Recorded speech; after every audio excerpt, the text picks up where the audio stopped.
नमस्कार दोस्तों, मैं सुनैना स्वागत करती हूँ आपका मेरे चैनल हिंदुत्व रिसर्च में।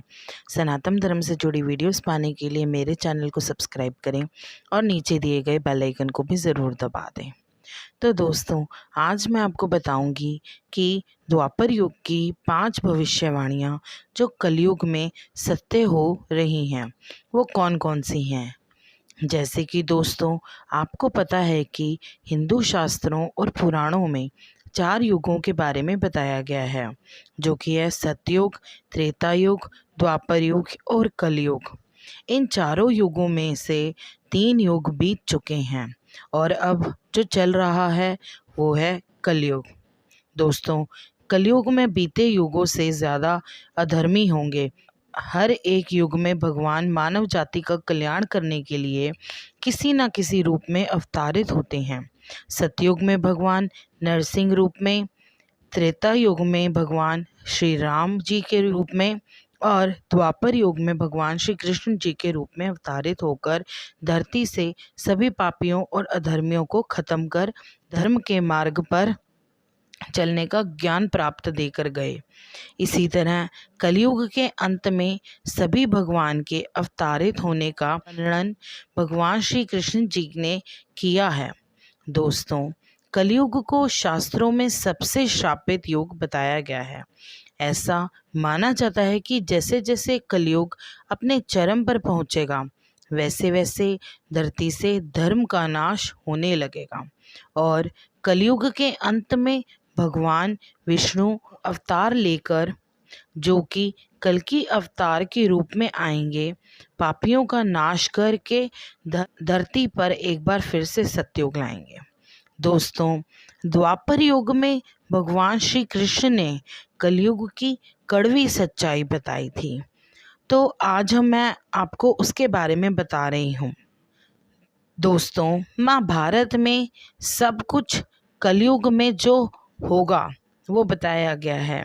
महाभारत की एक कथा है जिसके बारे में आपको बताऊंगी। दोस्तों, यह उस समय की बात है जब 5 पांडवों को धृतराष्ट्र में अपना सब कुछ हार कर वनवास जाना पड़ा था।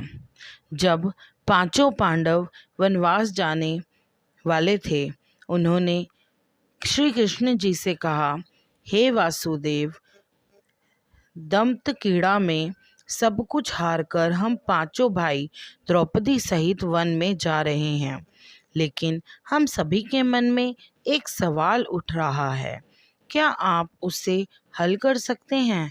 पांडवों की बात सुनकर श्री कृष्ण जी ने ये कहा कि यह आपकी बात पर निर्भर करता है कि आप मुझसे क्या जानना चाहते हैं। तभी युधिष्ठिर ने कहा, हे कृष्ण, जैसे कि आप जानते हैं कि द्वापर युग का अंत निकट है, आप कृपया करके हमें बताएंगे कि अगले युग में जो कि कलयुग होगा वो कैसा होगा, उसके मानव जाति और उसमें जो इंसान होंगे वो कैसे होंगे।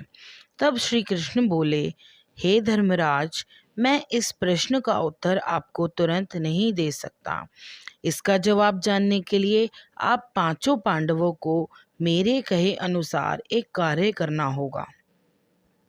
आप 5 पांडवों को वन में जाकर वन की अलग अलग दिशाओं में जाना होगा और साथ ही साथ ये कहा कि आप सभी जब वहाँ से वापस आओगे तो जो भी आपने देखा होगा वो विस्तार में मुझे बताना होगा।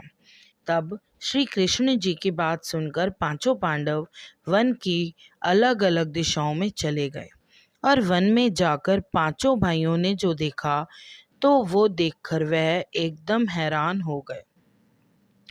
फिर शाम को वापस आकर 5 पांडवों ने श्री कृष्ण जी को बताया कि उन्होंने क्या क्या देखा। सबसे पहले युधिष्ठिर ने उन्हें बताया कि मैंने देखा एक हाथी के 2 सूंड हैं और यह देखकर मैं बहुत ही आश्चर्यचकित रह गया। फिर अर्जुन ने बताया कि हे वासुदेव, मैंने एक पक्षी को देखा जिसके पंखों पर वेद की रचनाएं लिखी थी। पर वह मरे हुए जानवर का मांस खा रहा था। मुझे अपनी आंखों पर यह देखकर विश्वास नहीं हुआ। उसके बाद भीम बोले कि मैंने देखा एक गाय ने बछड़े को जन्म दिया है और जन्म देने के बाद वो बछड़े को इतना चाटती है कि बछड़ा लहूलुहान हो जाता है। मैं यह देखकर हैरान हो गया कि कोई माता अपने बच्चे के साथ ऐसा भी कर सकती है क्या। उसके बाद सहदेव बोले, हे कृष्ण, मैंने देखा कि एक जगह 9-10 कुएं हैं और सभी आसपास के कुओं में पानी है, लेकिन बीच का एक कुआं बिल्कुल खाली पड़ा है, बिल्कुल सूखा पड़ा है, और जबकि वह कुआं बाकी सारे कुओं से गहरा था।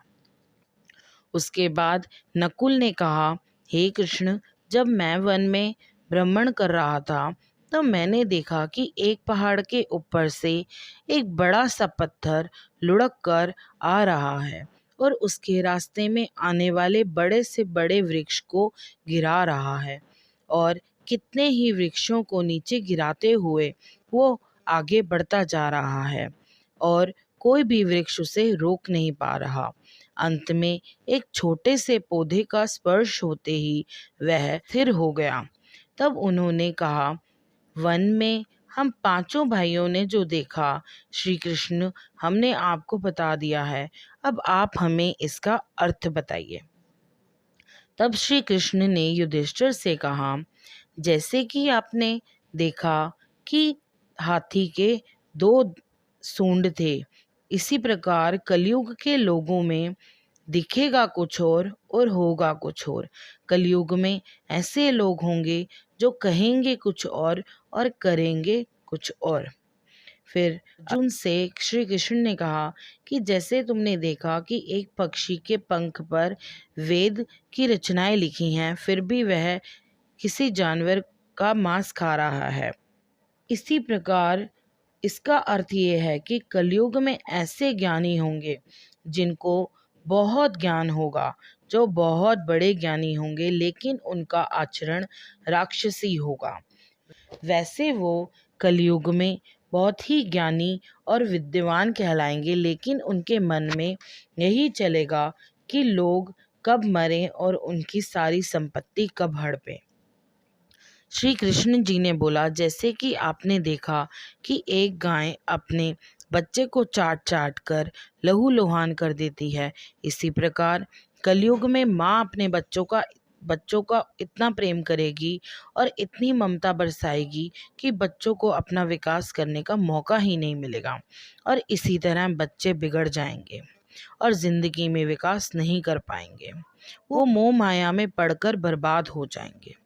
फिर श्री कृष्ण जी ने सहदेव को उत्तर दिया, जैसे कि तुमने बताया कि तुमने कुएं देखे थे, उसका अर्थ हुआ कि लोग अपने बच्चों के विवाह में या घर बनाने में लाखों रुपए खर्च कर देंगे, लेकिन उनके पड़ोस में ही अगर कोई भूख या प्यास से मर रहा होगा तो वह उसकी सहायता नहीं करेंगे, चाहे उनका अपना ही सगा भूख से मर जाए, लेकिन वह उसकी मदद नहीं करेंगे।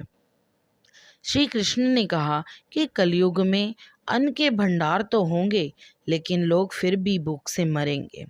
अब श्री कृष्ण जी ने नकुल से कहा, जैसे कि तुमने एक चट्टान को सभी पेड़ को गिराते हुए देखा, उसका अर्थ है कि कलयुग में इंसानों की बुद्धिहीन हो जाएगी और मनुष्य का पतन काफ़ी तेजी से होने लगेगा, और ये इतनी तेजी से होगा कि सत्ता का वृक्ष भी इसे रोक नहीं पाएगा। लेकिन हरि नाम के एक छोटे से पौधे से ये पतन रूप रुक जाएगा। तो दोस्तों, आपने आसपास देखा ही होगा कि श्री कृष्ण द्वारा बताई गई ये सारी बातें वास्तव में आज सत्य हो रही हैं। तो दोस्तों, आज मैंने आपको बताया कि श्री कृष्ण द्वारा बताई गई कलयुग की सच्चाई के बारे में कि क्या क्या होगा और कैसे होगा और वो कैसे सत्य हो रहा है। तो आपको मेरा ये वीडियो अच्छा लगा ही होगा, तो आप मेरे चैनल को लाइक सब्सक्राइब ज़रूर करें और सनातन धर्म से जुड़ी वीडियोस पाने के लिए मेरे चैनल पर बने रहें। फिर मिलते हैं एक नई वीडियो के साथ, तब तक जय श्री राम।